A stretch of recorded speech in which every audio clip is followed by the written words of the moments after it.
wabarakatuh. Selamat sore, salam soliditas untuk kawan-kawan pekerja di seluruh tanah air. Bertemu lagi dengan kita dalam program pelatihan online yang diadakan bekerja sama dengan pimpinan cabang SPKP SPSI Kabupaten dan Kota Bekasi dengan pimpinan pusat FSPKP SPSI. Program ini sengaja dibuat untuk menjawab kebutuhan anggota untuk mendapatkan informasi ketenaga kerjaan yang diperlukan sekaligus sebagai bentuk pelayanan organisasi SPKP SPSI di tengah pandemi COVID-19. Kawan-kawan pekerja di seluruh tanah air, pada kesempatan kali ini pelatihan online SPKP SPSI akan mengangkat tema khusus yang berkaitan dengan tunjangan hari raya atau yang lebih sering kita kenal dengan THR. Tema ini sengaja dipilih karena sebagaimana kita ketahui bersama bahwa dalam beberapa saat ke depan kita akan memasuki bulan suci Ramadan yang di dalamnya terdapat kewajiban pengusaha untuk memberikan THR kepada seluruh pekerjanya ketika di akhir Ramadan atau menjelang Hari Raya Idul Fitri. Baik, memasuki pembahasan tunjangan Hari Raya, kawan-kawan semua tidak perlu berlama-lama lagi. Untuk membahas tema ini telah hadir di tengah kita Bung Zen Mutawali SHCLA, Ketua Pimpinan Cabang FSPKP SPSI Kabupaten dan Kota Bekasi. Selamat sore Bung Zen. Selamat sore Bung Mutara. Gimana kabarnya hari ini?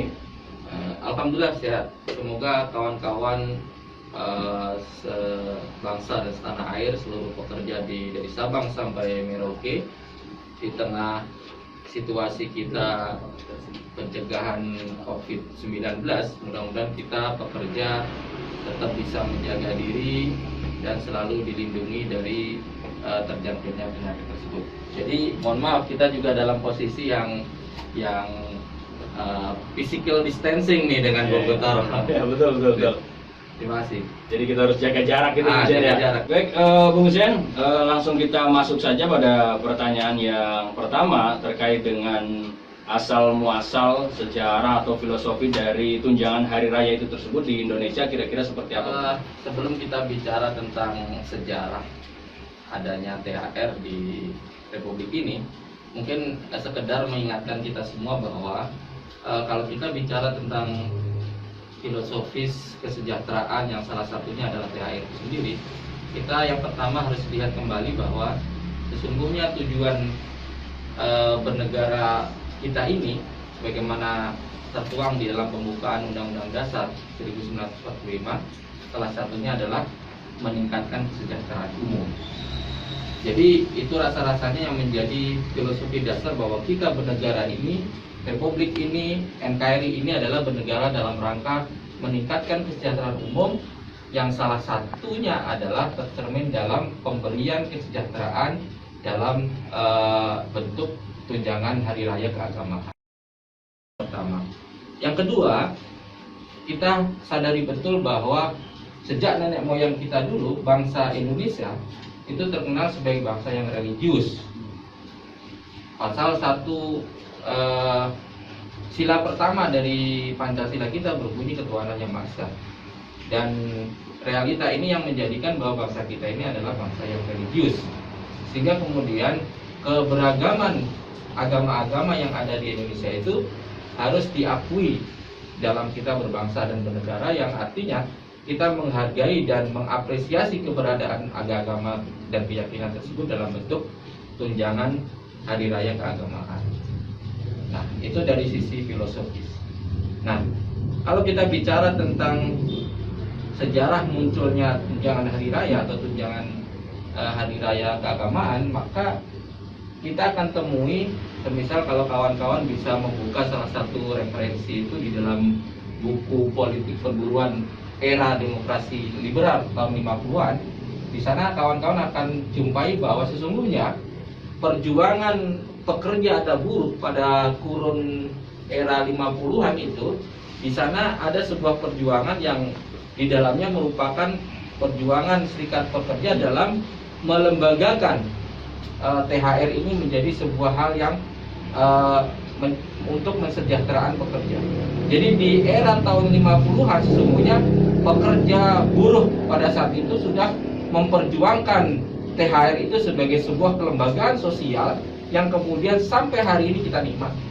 Jadi munculnya THR itu adalah atas perjuangan pekerja atau buruh pada era 50-an. Kalau sekarang kan kita dulu lebih mengenal THR itu misalkan kalau dalam bahasa PNS itu kan gaji ke-13 itu kan. Seolah-olah kita terkesan bahwa ini adalah sesuatu yang given, gratis, yang tiba-tiba ada buat kita. Padahal kalau kita merujuk pada sejarah bahwa itu diperjuangkan oleh serikat pekerja atau buruh pada era 50-an. Ya, cukup lengkap ya ulasan dari Bung Zen tadi terkait dengan sejarah dan juga filosofi sampai dengan adanya THR gitu. Dari mulai sudut pandang keagamaan dan lain-lain. Tapi kita tidak akan bahas itu tentunya Bung Zen ya. Berarti bisa kita simpulkan bahwa tunjangan hari raya atau THR itu sebenarnya seutuhnya merupakan hasil dari perjuangan serikat pekerja pada waktu itu. Bisa dikatakan seperti itu, meskipun pada saat era 50-an itu perjuangannya juga ada dari sisi tuntutan strategis di dalam sebuah ranah politik. Tetapi kita harus akui bahwa masa itu yang perjuangkan THR itu adalah dari pekerja atau buruh. Baik, sepertinya sangat menarik gitu ya kalau kita mengulas dari sejarah dan perjuangan serikat pekerja di era saat itu dengan terbentuknya atau diberikannya tunjangan hari raya sampai dengan saat ini. Ini sangat menarik untuk didiskusikan dan menjadi informasi yang sangat penting juga untuk diketahui oleh seluruh aktivis serikat pekerja ataupun anggota serikat pekerja pada saat ini. Tapi dari sisi pengertian tunjangan hari raya sendiri, kira-kira yang lebih spesifik tentang pengertian tunjangan hari raya itu sendiri, kira-kira apa Bung Zen?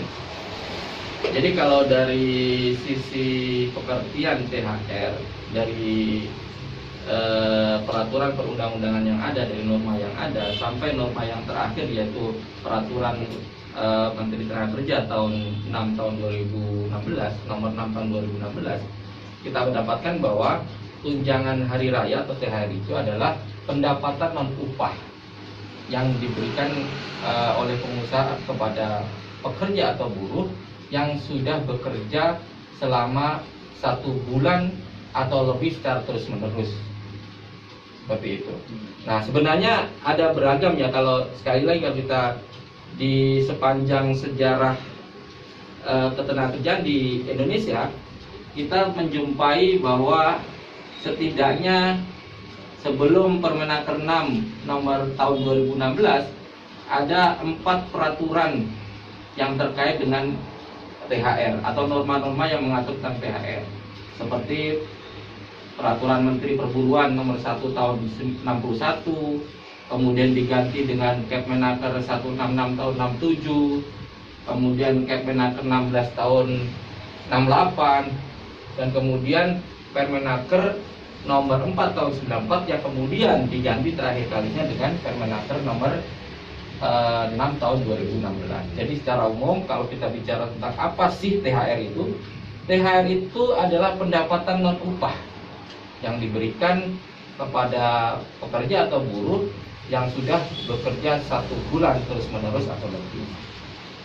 Nah, yang berikutnya ini juga kita perlu ketahui bersama bahwa terkait dengan filosofi pemberian THR kepada seluruh pekerja, ini bisa kita singgung atau bisa disampaikan sedikit Bung Zen terkait dengan filosofi pemberian THR itu sendiri. Jadi tadi di awal saya kan sudah sebutkan filosofis yang mendasar dan umum. Nah, kalau kita bicara lebih spesifik, kenapa sih hari raya keagamaan itu sangat penting? Kemudian akhirnya norma kita mengatur wajib diberikan tunjangan. Nah, kalau kita lihat setidaknya yang pertama bahwa di hari-hari raya keagamaan tersebut ada 2 kebutuhan. Yang pertama kebutuhan yang dilihat dari sisi religius, bahwa dalam ritual hari raya keagamaan tersebut pastinya ada hal-hal yang sifatnya ritual keagamaan yang diatur oleh kepercayaan dan keyakinan masing-masing, yang intinya ada sebuah ritualisme yang itu yang biasa harus diikuti berdasarkan keyakinan. Seperti kalau orang Islam merayakan hari raya Idul Fitri, pastinya di sana mungkin ada yang umumnya mengadakan hidangan kecil-kecilan, ada kalau hari hanya biasanya membuat ketupat, kemudian antar-antaran tersebut saling mengantarkan, kemudian karena nanti akan ada proses silaturahmi di antara mereka, kemudian akhirnya menyediakan sedikit hidangan di rumah masing-masing. Nah, itu contoh misalkan kalau itu terkait umat Islam. Kalau misalkan hari raya keagamaan umat Kristen misalkan, kita akan melihat bahwa yang kita lihat faktanya bahwa ketika merayakan Natal, kebiasaan atau ritual dari kawan-kawan kita yang beragama Kristen, misalkan pengadaan pohon Natal begitu. Itu kan hal-hal yang sifatnya mungkin ritual, yang itu akhirnya membutuhkan posting anggaran tersendiri. Itu yang pertama. Yang kedua, bisa juga ini terkait kebutuhan yang sifatnya sosial, kebutuhan mudik gitu kan, baju baru dan seterusnya. Nah, itu belanja yang lebih, akhirnya kemudian itulah kenapa yang menjadi bagian pertimbangan kenapa THR itu kemudian dibutuhkan, atau tunjangan hari raya keagamaan itu sangat diperlukan dan ditunggu oleh pekerja atau buruh. Berarti secara sederhana bahwa tunjangan hari raya itu diberikan karena adanya kebutuhan yang muncul pada saat pekerja merayakan hari raya keagamaan sebagai biaya tambahan dan keperluan untuk saling berbagi, misalkan ada makanan, uang, dan keperluan-keperluan yang lainnya, seperti itu Bung Zen ya? Kurang lebih seperti itu. Baik, yang selanjutnya Bung Zen, ini terkait dengan pekerja yang berhak mendapatkan tunjangan hari raya. Itu kira-kira siapa aja yang berhak memperoleh tunjangan hari raya keagamaan itu sendiri berdasarkan ketentuan yang diatur di dalam Permenaker nomor 6 tahun 2016. Nah, jadi tadi sudah sedikit saya singgung bahwa di dalam pasal 2 Permenaker nomor 6 tahun 2016, di sana disebutkan yang berhak mendapatkan tunjangan hari raya itu adalah pekerja atau buruh yang telah mempunyai masa kerja 1 bulan secara terus-menerus atau lebih. Terkait pekerja yang bagaimana yang mendapatkan THR, maka kemudian dijelaskan di ayat berikutnya, diberikan kepada pekerja baik yang punya hubungan kerja berdasarkan PKWT maupun PKWTT. Jadi baik hubungan kerjanya itu tetap maupun kontrak, maka dia berhak mendapatkan THR. Berarti hubungan kerja tidak mempengaruhi dia mendapatkan tunjangan hari raya atau tidak gitu ya. Sepanjang dia sudah bekerja 1 bulan paling nggak minimal itu mendapatkan tunjangan hari raya gitu ya. Betul. Tetapi kemudian ada hal-hal yang kemudian juga perlu kita kritisi rasakan dalam Permenaker nomor 6 tahun 2016, karena di sana bicara bahwa ketika pekerja tetap putus hubungan kerjanya 30 hari sebelum jatuhnya hari raya keagamaan, maka mereka masih mendapatkan THR. Tetapi sangat berbeda atau mungkin bisa disebut sebagai sebuah hal yang diskriminatif ketika pekerja PKWT atau pekerja kontrak putus kontraknya sebelum masa pembagian THR tadi, maka dia tidak berhak mendapatkan THR. Padahal di ayat 1 tadi, di pasal 2 ayat 1 disebutkan bahwa yang berhak mendapatkan adalah pekerja atau buruh yang mempunyai masa kerja 1 bulan atau lebih. Artinya ini ada 2 hal yang berbeda sebenarnya di dalam Permen nomor 6 tahun 2016 itu sendiri ya. Ketika pekerja habis masa kontraknya nih, misalkan dengan pekerja kontrak di dalam bulan Ramadan dan dia belum memasuki di waktu pembagian THR, dia tidak mendapatkan tunjangan hari raya itu gitu ya. Iya, bagi pekerja kontrak. Iya. Baik, sangat menarik diskusi kita terkait dengan tunjangan hari raya atau THR. Yang berikutnya, Bung Zen, bisa dijelaskan mengenai besaran nilai THR yang diberikan kepada pekerja itu seperti apa gitu kira-kira? Besarannya berapa kayak segala macam gitu. Saya boleh katakan di sini bahwa di luar tadi yang diatur di dalam Permenaker 6 tahun 2016, kita coba pernah melakukan survei di Kabupaten Kota Bekasi ini. Kurang lebih ada 40 perusahaan yang kita survei secara kecil-kecilan. Di sana kita menemukan sebuah fakta bahwa ternyata di antara 40 perusahaan tersebut didapatkan 13 perusahaan atau sekitar 32,5% memberikan THR masih sesuai dengan norma. Artinya sesuai dengan Permenaker 6 2016 atau 1 bulan upah. Tetapi ternyata ada juga 27 perusahaan sisanya atau 62,5% lagi itu ternyata sudah mampu memberikan THR lebih dari norma yang ada, artinya lebih dari 1 bulan upah. Nah, kira-kira dari 67,5% perusahaan yang diteliti sudah memberikan THR lebih dari ketentuan perundang-undangan yang berlaku atau Permen nomor 6 tahun 2016, kira-kira seberapa besar tambahannya, Bung Zen? Kalau bicara tambahannya ya, beragam memang. Jadi ada yang perusahaan hanya mampu menaikkan atau memberikan kelebihan 0,1 kali bulan upah atau 10% dari 10% kali upah sebulan. Tapi ada juga yang perusahaan atau pengusaha yang sudah mampu memberikan tambahannya itu 2 bulan upah. Artinya hari ini ada perusahaan atau pengusaha yang sudah mampu memberikan THR itu sebesar 3 bulan upah. Dan rasa-rasanya kita cukup mengapresiasi hal itu. Artinya apa yang sudah diberikan kepada perusahaan yang bisa memberikan 3 bulan upah untuk THR ini ya patut dicontoh lah untuk perusahaan-perusahaan lain. Sangat luar biasa ya kalau kita lihat bahwa ada perusahaan, beberapa perusahaan mungkin bahkan yang memberikan 2 sampai 3 bulan upah tunjangan hari raya itu kepada seluruh pekerja gitu ya. Nah, selain upah, pengalinya upah tunjangan hari raya itu, mungkin ada nggak sih perusahaan yang memberikan tambahan lain gitu kepada pekerja yang tidak dalam bentuk uang gitu? Oh iya, jadi mungkin selain dalam bentuk uang kali ya.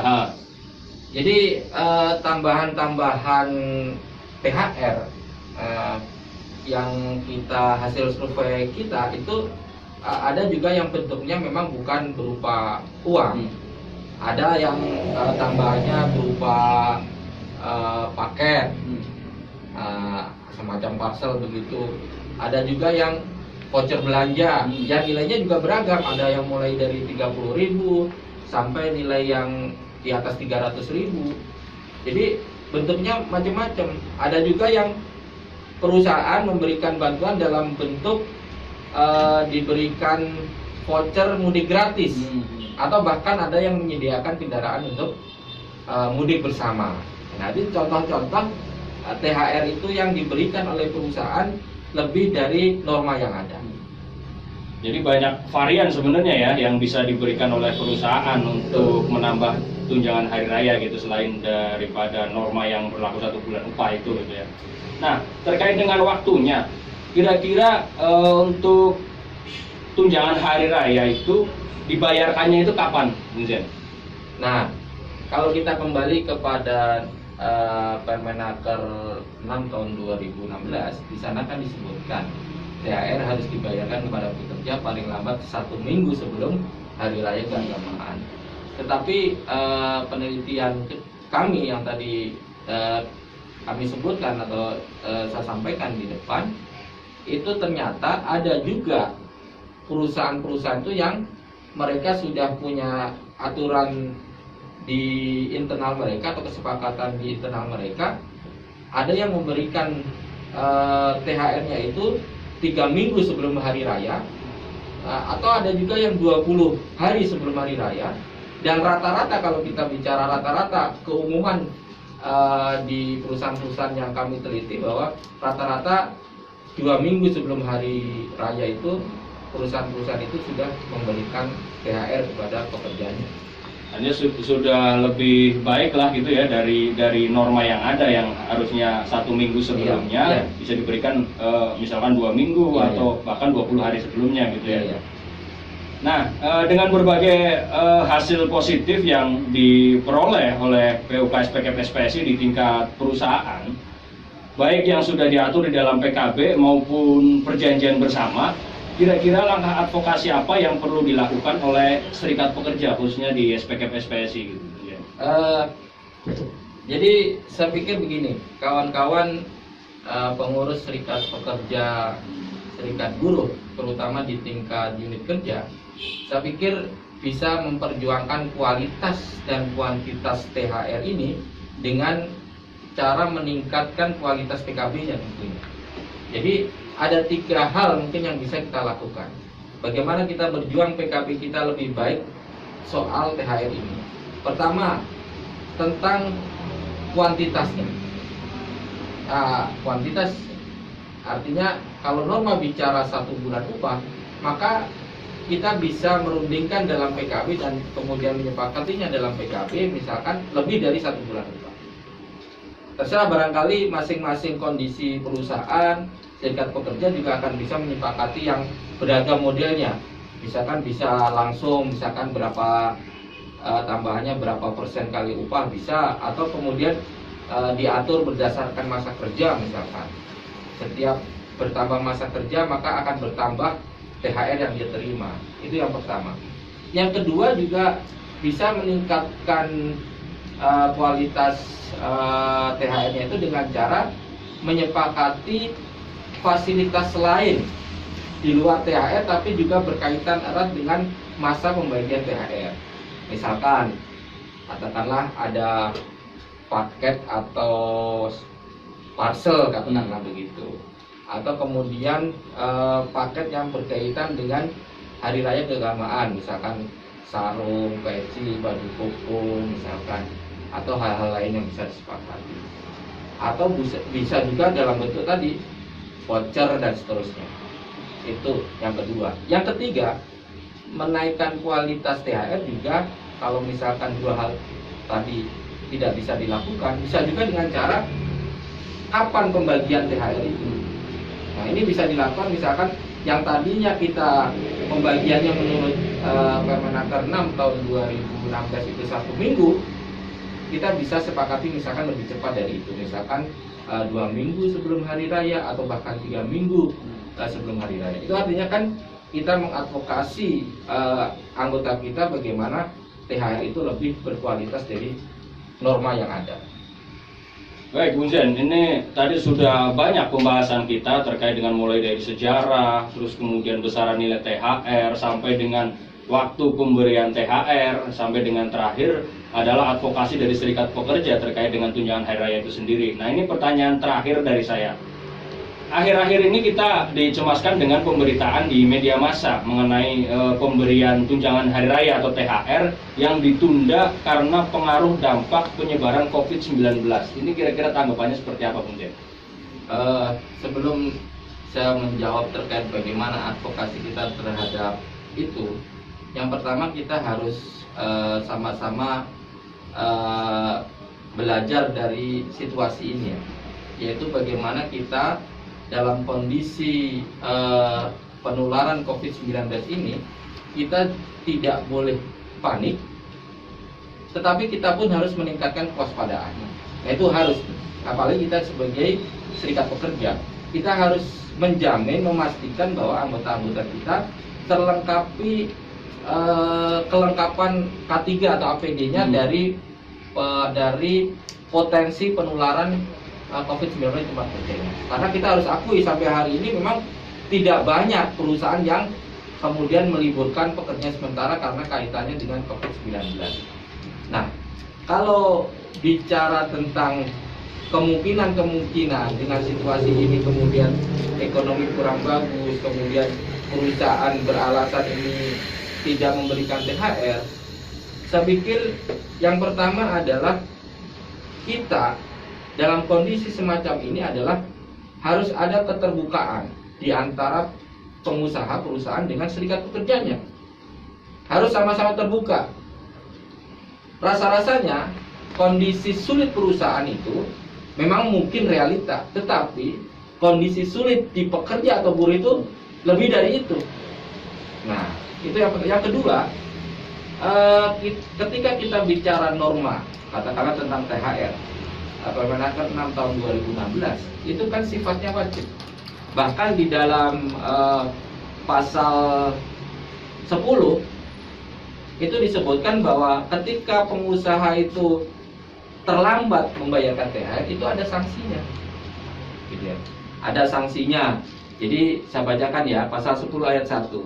Pengusaha yang terlambat membayarkan THR keagamaan kepada pekerja atau buruh sebagaimana dimaksud pada pasal 5 ayat 4 dikenai denda sebesar 5% dari total THR keagamaan sejak batas pembayaran itu ditetapkan atau disepakati. Jadi ada denda yang sifatnya harus dibayarkan sebagai bentuk bahwa aturan THR ini bukan sekedar cek kosong. Sehingga ketika terlambat itu harus diberikan denda. Kemudian denda yang dibayarkan itu tidak menghilangkan kewajiban untuk membayarkan THR. Catatannya adalah tidak menghilangkan kewajiban membayar THR. Artinya bahwa serikat pekerja dan pengusaha pada hari ini ketika kondisinya sama-sama sulit, bicaralah bipartit katakanlah. Bagaimana solusi terbaik? Jadi kondisinya kan pasti berbeda. Saya tidak bisa mengatakan harus A, harus B, harus C.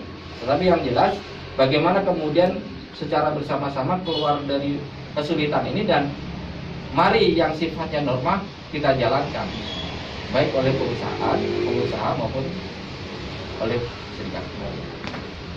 Baik, kemudian artinya jelas gitu ya bahwa tunjangan hari raya merupakan kewajiban gitu yang harus dibayarkan gitu. Kalaupun toh ada hal-hal yang menjadi kesulitan di era saat ini dengan COVID-19 dan lain hal dan lain sebagainya, itu mari terbuka secara informasi secara utuh gitu ya antara perusahaan dengan serikat pekerja gitu kan. Betul. Karena serikat pekerja itu sendiri atau pekerja pada umumnya itu juga memiliki kesulitan-kesulitan yang lebih pula gitu dibandingkan perusahaan dan gitu. Ya, jadi mohon maaf, jangan sampai kemudian kondisi ini kemudian dalam tanda petik dimanfaatkan oleh sebagian orang untuk mencari kesempatan-kesempatan untuk mengurangi apa yang menjadi hak pekerja atau buruh. Baik, terima kasih Bung Zen atas waktunya. Mungkin ada pesan terakhir atau closing statement berkaitan dengan THR dan tentunya juga berkaitan dengan penyebaran COVID-19 pada saat ini. Yang pertama tentang THR. Jadi saya ingin katakan bahwa THR itu adalah pendapatan non upah. Sehingga THR itu setiap tahunnya itu ditunggu-tunggu oleh pekerja atau buruh. Kalau pegawai negeri itu menyebutnya gaji ke-13. Jadi ditunggu.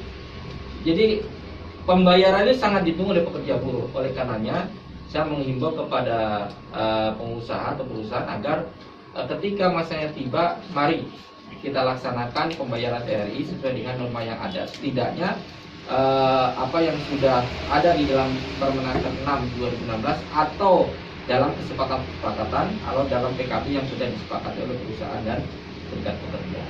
Yang kedua, terkait dengan COVID-19, mari sama-sama kita saling menjaga. Jadi pekerja juga punya kewajiban untuk menjaga dirinya karena dia ketika pulang dari tempat kerja dia akan bertemu dengan keluarganya. Ketika terpaksa dia harus tetap berada di tempat kerja dalam situasi sulit semacam ini, maka pastikan bahwa keberadaan pekerja di tempat kerja itu tidak menjadi sebab kemudian tertular COVID-19 sehingga kemudian ketika kembali di rumah itu akhirnya menularkan kepada keluarganya. Ini bisa dilakukan dengan meningkatkan APD ya, mulai dengan masker, bagaimana mencuci tangan yang benar, ketika pulang dari tempat kerja sebelum masuk dan bertemu keluarga harus melakukan tahapan-tahapan cuci tangan, kemudian buka baju dan seterusnya, mandi dan setelah, intinya biar steril baru ketemu dengan keluarga. Nah, juga kepada perusahaan-perusahaan agar terus meningkatkan perlindungan kepada pekerjanya. Kami juga sadar betul, misalkan kalau perusahaan itu kemudian begitu saja menonaktifkan atau tidak berproduksi, pasti ada banyak efek yang dia hitung. Tetapi setidaknya perlindungan kepada pekerja atau buruh yang terpaksa tetap harus bekerja harus maksimal. Nah, dan juga mengimbau apabila memang benar-benar bisa diistirahatkan sementara, dirumahkan sementara untuk tidak berproduksi, kami sangat mengapresiasi hal itu. Terima kasih. Baik, terima kasih Bung Zen. Mudah-mudahan kita semua selalu diberikan kesehatan ya. Amin. Amin. Kawan-kawan sekalian, tadi udah dijelaskan secara menyeluruh, secara jelas dan secara gamblang oleh narasumber kita, Bung Zen Mutawalli SHCLA, selaku Ketua Pimpinan Cabang SPKP SPSI Kabupaten dan Kota Bekasi. Nah, kita juga sangat berterima kasih apa yang sudah disampaikan terkait dengan informasi, terkait dengan ilmu pengetahuannya yang sudah dibagi kepada kita semua. Dan tentu kita akan kembali lagi di pembahasan-pembahasan yang lain yang tentunya tidak kalah menariknya dengan pembahasan pada saat ini. Terkait dengan hal-hal yang perlu dikonfirmasi kepada kawan-kawan sekalian, seluruh pekerja yang ada di tanah air, silahkan tuliskan pada kolom komentar di bawah pada channel ini. Dan jangan lupa subscribe channel ini dan like. Subscribe gratis kawan-kawan sekalian. Terima kasih. Assalamualaikum warahmatullahi wabarakatuh.